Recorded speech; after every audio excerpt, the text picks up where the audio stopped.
Right? Peace. Good day. Back in the Congo lab. That moment has come.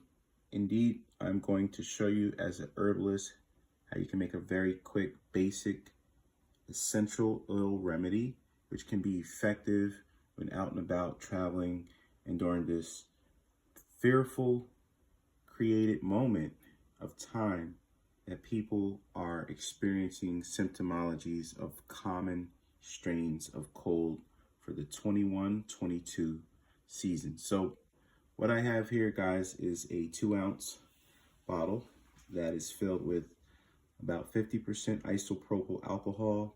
It is 70%, not 90%. So the stronger the value doesn't necessarily mean it's better. That means it's going to evaporate a lot more fast. So I use 70% isopropyl alcohol, 50% ratio, okay? I've got about 4 different essential oils. As I spoke about their properties the other day, these are very effective antiviral, and some have antifungal properties.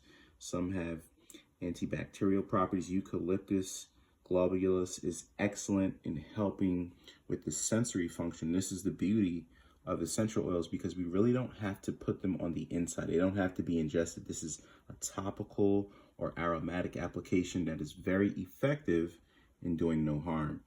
Furthermore, thyme oil, the thymus zygus, is very effective in a constituent known as thymol.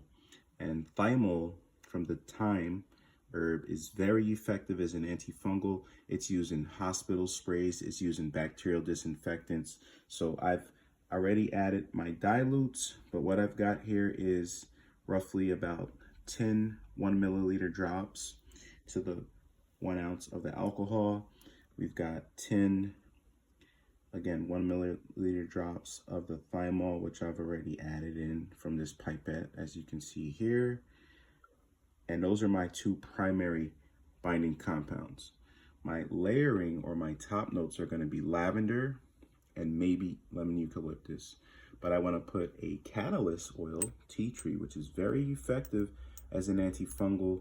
And it's very important not to directly apply these to the skin. I'm doing just 8 milliliters into the dilute solution. And then I'm going to do probably about 15 drops of the organic lavender. I'm going to finish that off with about a ½ ounce of distilled reverse osmosis water, and the rest is going to be colloidal silver. We're going to shake that up. I'm going to put my spray top on, and we're out the door ready to go.